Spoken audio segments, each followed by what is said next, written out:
네, 여러분 안녕하세요. 스타트업TV입니다. 오늘 창업성장 기술개발 마지막 2차, 이번에 5월부터 6월 말까지 모집하는 2차 사업 중에서 대중투자 연계형을 대해서 알아보는 시간을 한번 가져보도록 하겠습니다. 대중투자 연계형 사업 같은 경우가 금년에 새로 나온 사업인데, 이 부분을 소개시켜드리는 이유는 앞서 제가 사회문제 해결형에서 말씀드린 것처럼 이런 파일럿 프로그램들이 내년도 가면 아예 없어질 수도 있습니다. 인기가 없어서. 반대로 훨씬 더 많은 예산을 가지고 더 확대될 수도 있거든요. 그렇기 때문에 자금이 필요하신 분들이 좀 관심을 가져주셔도 좋고, 또 이제 전국에 있는 이런 창업보유센터에 계신 담당 매니저님이나 이런 이제 좀 사업에 대해서 많이 이제 창업을 통해서 지도하시는 분들이 좀 알아주시면 좋을 것 같아서 가져왔습니다. 대중투자 연계형 과제 같은 경우 내용 한번 보시면, 크라우드 펀딩을 통해서 시장성 및 성장성이 검증된 창업 기업이 기술 개발을 지원하겠다는 취지로 나와 있습니다. 근데 결론적으로 얘기하시면, 말씀드리면 크라우드 펀딩형 후원형이 아니라 증권형에 대해서만 여기서 나와 있습니다. 그래서 후원형 크라우드 펀딩을 하기에는 대상이 너무 넓죠. 그래서 여기서는 증권형으로 이렇게 한정이 됐는데, 증권형 크라우드 펀딩에 선정된 기업들이 자유롭게 응모해라 하는 내용입니다. 그래서 10개의 과제를 모집을 한다. 1년에 1억 5천을 준다라고 볼 수가 있죠. 그래서 대중투자에 성공한 창업기업의 연구개발비를 지원하는 게 목적이다라고 나와 있습니다. 그러면 조금 아쉬운 부분은 개인적으로 몇 가지 부분들이 있습니다. 한 가지는 우리가 보통 대중 크라우드 펀딩 증권형이라고 하는 거는 기업에 지원을 하는 거죠. 기업에게 돈을 주는 건데, 어떻게 보면은 후원형 크라우드 펀딩은 그 해당 아이템을 보고 지원을 하잖아요. 그래서 크라우드 펀딩, 특히 후원형 크라우드 펀딩을 통해서 펀딩에 성공한 제품의 추가적인 제품을 위해서 준다라고 보면은 후원형 쪽은 말이 맞는데, 증권형은 지분 투자잖아. 그래서 어떻게 보면은 굳이 그 회사의 아이템에 해당될 수도 있지만, 반대로 그냥 기업 가치가 높으면 지원이 가능하다고 볼 수도 있거든요. 그러다 보니까 좀 포괄적인 의미에서는 증권형보다는 후원형이 맞지 않냐, 약간 그런 생각을 좀 하게 되는데요. 아무튼 어쨌거나 사업은 증권형으로 이렇게 내용이 나왔습니다. 또 대부분 증권형 크라우드 펀딩하는 업체들이 또 메인 아이템이 유니크한 뭔가 독창적인 것들이 있으니까 아마 그런 의미에서 나온 것 같은데요. 정확하게 보면은, 그리고 또 소프트웨어 같은 경우는 또 후원형으로 하기가 어려우니까 또 아마 또 그런 부분에서 좀 있지 않냐는 생각을 해보게 됩니다. 아무튼 이쪽 부분도 또 틀리지 않습니다. 어떻게 보면은. 그래서 증권형 크라우드 펀딩에 성공한 기업들만 지원을 하겠다라고 이렇게 볼 수 있죠. 여기서 이제 스타트업들이 가야 될 우리 시사점은 뭐냐? 그러면 나는 이번에 내가 사업을 했으니 법인도 설립했고 나는 좀 투자 유치를 받고 싶어.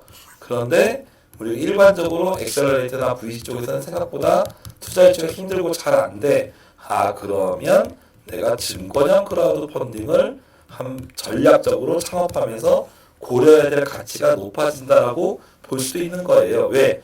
내년에 이 사업이 좀 더 잘 된다고 보면 금년에 증권형 크라우드 펀딩을 받아서 이 조건을 만족시켜서 2022년에 창업성장 기술개발에 내가 지원사업에 크라우드 펀딩 대중투자 연계형으로 지원해야겠다라고 머릿속에 설계를 할 수가 있겠죠.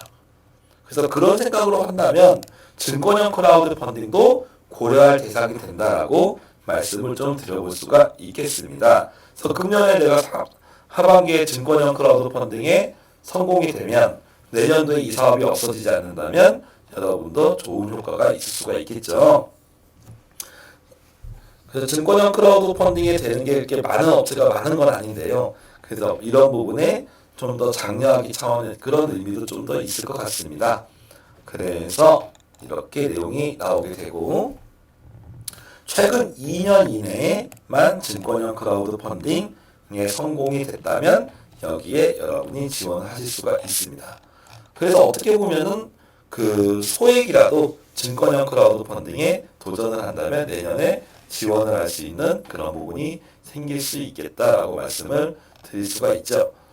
그래서 기부형, 후원형, 대출형은 안 된다라고 명확히 내용이 나와 있고, 크라우드 펀딩 중개업체, 그래서 를 통해서 성공을 해야 됩니다. 신청 자격에 대한 요건들을 나중에 확인이 되고, 실제적으로 평가 절차를 보게 되면 이제 나중에 서류 평가 그리고 사전 검토를 해야겠죠. 왜냐하면 증권형 크라우드 펀딩을 최근 2년 내에 성공했는가 그 부분을 봐야겠죠.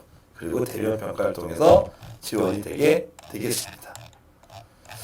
그래서 좀 특이한 사업입니다. 6월 24일까지 마감이고, 따라서 최근 2년 전에 증권형 크라우드 펀딩에 성공을 하셨다면 한 번 정도 이 사업에 지원을 하면 좋을 것 같습니다. 그래서 이 사업이 그렇게 널리 알려진 지금 그런 부분이 아니다 보니까 지원을 하시면 조금 생각보다 앞서 말씀드렸던 첫걸음이나 사회 문제 해결형보다는 경쟁률이 좀 더 낮을 걸로 보인다라고 볼 수 있죠. 더 적극적으로 한번 좀 지원하기를 좀 추천드리는 바입니다.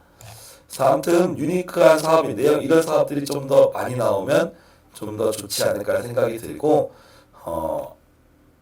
듭니다. 아무튼 여기에 있는 내용들, 이 부분이 크라우드 펀딩 여기에 있는 와디즈, 오픈 크라우드, 크라우디, 오마이펀커니, YBK 이런 곳에서 증권형 크라우드 펀딩이 성공이 되었다면 이 창업성장 기술개발 2차 대중투자 연계형의 지원이 가능하다라고 볼 수 있겠습니다.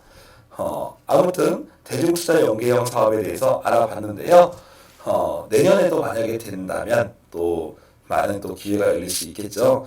아무튼 창업기업이 증권형 크라우드 펀딩에 좀 더 받는 분들이 R&D로도 이렇게 지원이 되는구나 라고 좀 더 알아두시면 도움이 될 것 같습니다.